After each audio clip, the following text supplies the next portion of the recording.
السلام عليكم ورحمة الله وبركاته. وعليكم السلام ورحمة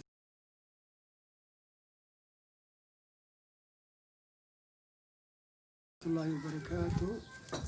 وتيم سومالي جرين بروجكت marka waa aabo Soomaaliyeed oo geedkaas u qaadanayo meel tuulo ah.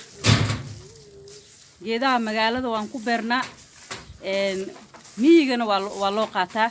marka geedkan ma ahan geed lagu beerayo magaalada, waa geed uu u qaadanayo aabahan Soomaaliyeed tuulooyinka u dhow magaalada Baraawe.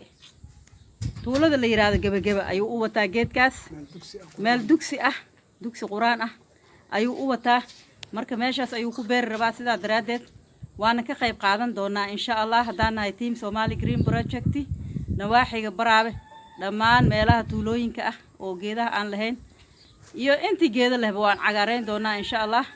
aaba Soomaaliyeed ayaa tahay, maxaad ku duceynaysaa, maxaad u soo jeedin lahayd? waxaan u soo jeedin lahaa dadkii la siiyay geedkan u dooracay in hoos aakhir ilaahay noogu dhigo, annagana hoos adduunyo ilaahay noogu dhigo.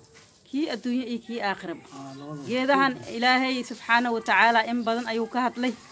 wan najmu wash-shajar yusjudaan, macnaha geedaha waxaa weeye xidigaha way u sujuudaan iyo dayaxa. marka aayaadka ilaahay ayaa lagu sheegay in geedaha marna aan la dayacin. marka geedahaas waxaa la idinkugu siiyey waa lacag la'aan, idinkana waa sadaqo. waxaa la idinka rabaa idinkana inaad dhaqaaleysaan intaas iyo inka qurux badan aan kuugu imaano kuugu soo booqano hadduu alla idmo. insha Allah. wasalaamu calaykum waraxmatullaahi